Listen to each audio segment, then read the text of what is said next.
Good afternoon everyone, welcome to civil services study. Welcome back. अगले test पर आ जाइए। यूपी पीसीएस के लिए फोकस करेंगे इसमें हम मॉडर्न हिस्ट्री के प्रश्नों पर। ठीक है, तो चलिए स्टार्ट करते हैं। 2 से 3 सेकंड का टाइम मिलेगा अपना भी सोचना कि आंसर क्या होगा एक प्रश्न को पढ़ने के बाद। ठीक है, सारे के सारे प्रश्न जो हैं ये स्पेक्ट्रम से उठाए गए हैं।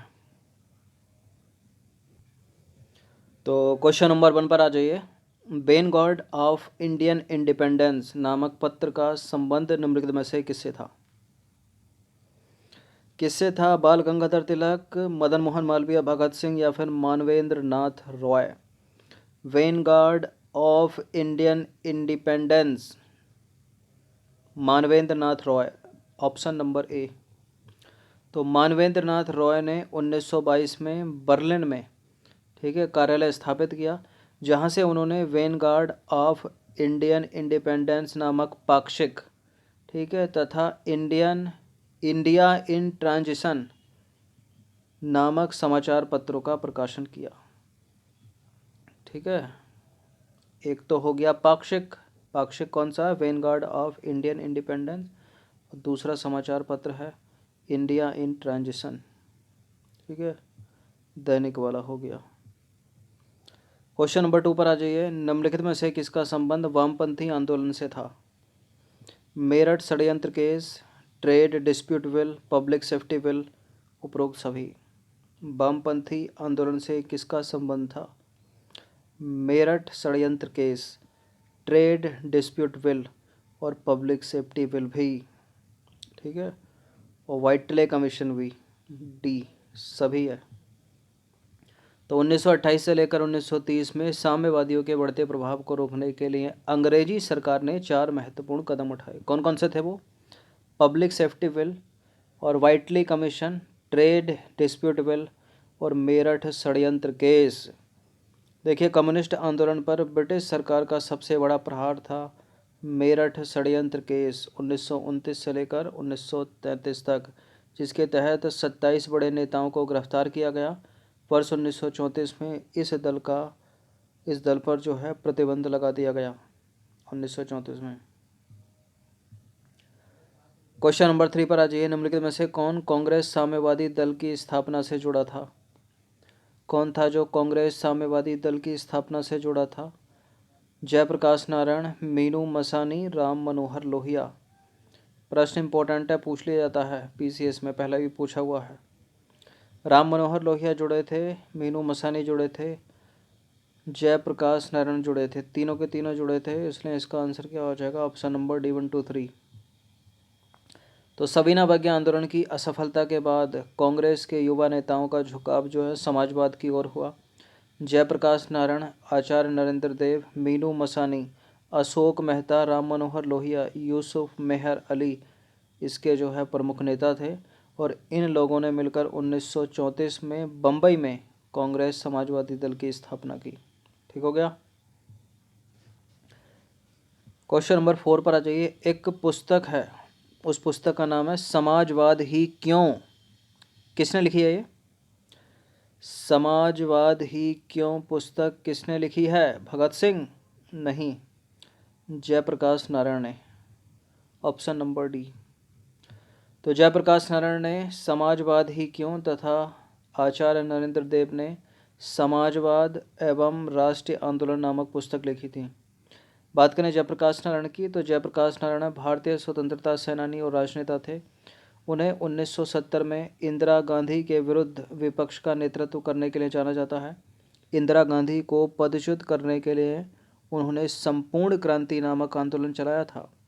वे समाज सेवक थे जिन्हें लोक नायक के नाम से भी जाना जाता है। 1999 में उन्हें मरणोपरांत भारत रत्न से सम्मानित किया गया था। इसके अतिरिक्त उन्हें समाज सेवा के लिए 1965 में रैमन मैग्सेसे पुरस्कार भी प्राप्त हुआ था। पटना के हवाई अड्डे का नाम उन्हीं के नाम पर रखा गया है। ठीक है, दिल्ली सरकार का सबसे बड़ा अस्पताल लोकनायक जयप्रकाश अस्पताल भी उन्हीं के नाम पर है, जयप्रकाश नारायण के। एक पार्टी है कृषक प्रजा पार्टी, इसकी स्थापना निम्नलिखित में से किसने की थी? इम्पोर्टेंट है, पहले पूछी गई है।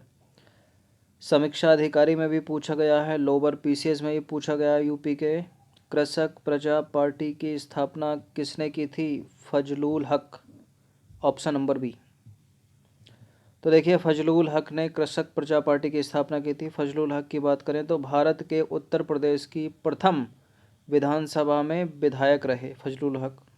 1952 में उत्तर प्रदेश विधानसभा चुनाव में इन्होंने उत्तर प्रदेश के रामपुर जिले के रामपुर शहर विधानसभा निर्वाचन क्षेत्र से कांग्रेस की ओर से चुनाव में भाग लिया था। क्वेश्चन नंबर 6 पर आ जाइए। फॉरवर्ड ब्लॉक की स्थापना कब हुई थी? बताइए।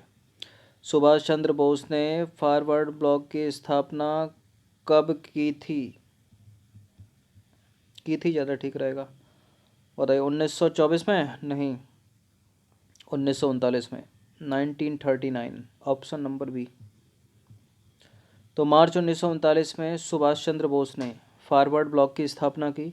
उन्होंने साम्राज्य विरोधी तत्वों को एक मंच पर लाने के लिए वामपंथी एकीकरण समिति की स्थापना की। ठीक है, याद रखना एग्जैक्ट डेट के साथ। 1939 forward block, Subhash Chandra Bose. Question number 7 पर आ जाइए। 1938 में निम्नलिखित में से किसकी अध्यक्षता में राष्ट्रीय योजना समिति की स्थापना हुई थी? 1938 में निम्नलिखित में से किसकी अध्यक्षता में राष्ट्रीय योजना समिति की स्थापना हुई थी? बताइए। सरदार पटेल, महात्मा गांधी, बाल गंगाधर तिलक या Jawaharlal Nehru? Jawaharlal Nehru, option number D. तो देश के आर्थिक विकास के संबंध में 1938 में पंडित जवाहरलाल नेहरू की अध्यक्षता में राष्ट्रीय योजना समिति की स्थापना हुई थी। क्वेश्चन नंबर 8 पर आ जाइए। निम्नलिखित में से कौन all India trade union Congress की स्थापना से जुड़ा था? All India trade union Congress की स्थापना से जुड़े थे लाला लाजपत राय, एन.एम. जोशी, दीवान चमन लाल, तीनों के तीनों, ऑप्शन नंबर डी। तो देखिए 1920 में एन.एम. जोशी, लाला लाजपत राय, जोसेफ बैप्टिस्टा, ठीक है, बैपिस्टा, जोसेफ बैपिस्टा, दीवान चमनलाल के प्रयासों से all India trade union Congress की स्थापना हुई। ठीक है, जिसका पहला सम्मेलन हुआ था बम्बई में और इसकी अध्यक्षता की थी लाला लाजपत राय ने। ठीक है, तो कौन कौन इसकी स्थापना से जुड़ा माना जाएगा? एन.एम. जोशी, लाला लाजपत राय, जोसेफ बैपिस्टा, दीवान चमनलाल। अगर अध्यक्षता पूछे तो लाला लाजपत राय, बम्बई में 1920।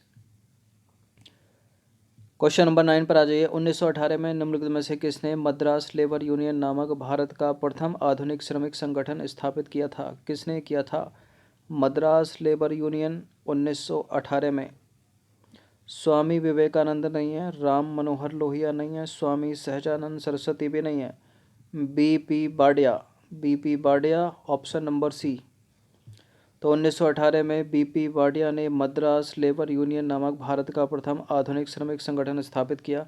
उन्हीं के प्रयासों से 1926 में 1926 में ट्रेड यूनियन की स्थापना हुई थी। किसकी? ट्रेड यूनियन की। क्वेश्चन नंबर 10 पर आ जाइए। निम्नलिखित में से कौन सा जो है सही सुमेलित है? एक तरफ है संगठन और उसके सामने है स्थापना या उसकी अध्यक्षता करने वाला। अखिल भारतीय मजदूर किसान पार्टी के सामने सोहनलाल जोशी लिखा है और भारतीय ट्रेड यूनियन फेडरेशन के सामने एन.एम. जोशी लिखा है। बताइए कौन सा करेक्ट है? दोनों के दोनों करेक्ट हैं, इंटरचेंज कर दें तब करेक्ट होंगे। ठीक है, दोनों के दोनों करेक्ट हैं ये। ठीक है, सी हो जाना चाहिए इसका आंसर, यानी दोनों के दोनों, 1 और 2। तो भारतीय ट्रेड यूनियन फेडरेशन की स्थापना एन.एम. जोशी और बी.बी. गिरी ने की थी और अखिल भारतीय मजदूर किसान पार्टी की स्थापना 1928 में हुई, जिसके प्रथम अधिवेशन की अध्यक्षता की थी सोहनलाल जोशी ने। ठीक है, तभी संस्थापक और स्लैश में अध्यक्षता दोनों लिखा है, इसलिए करेक्ट है दोनों के दोनों। तो इंडियन मॉडर्न हिस्ट्री के ये कुछ 10 प्रश्न थे, इनकी प्रैक्टिस एक बार कर लीजिएगा। कुछ इसमें से रिपीटेड हैं जो बहुत पूछे जाते हैं। ठीक है, जैसे फजलुल हक का नाम हो गया, स्वामी सहजानंद सरस्वती, जयप्रकाश नारायण, आचार्य नरेंद्र देव। यूपीपीसीएस के फेवरेट हैं ये, इनसे कई प्रश्न बनाए गए हैं पिछले 10 वर्षों में।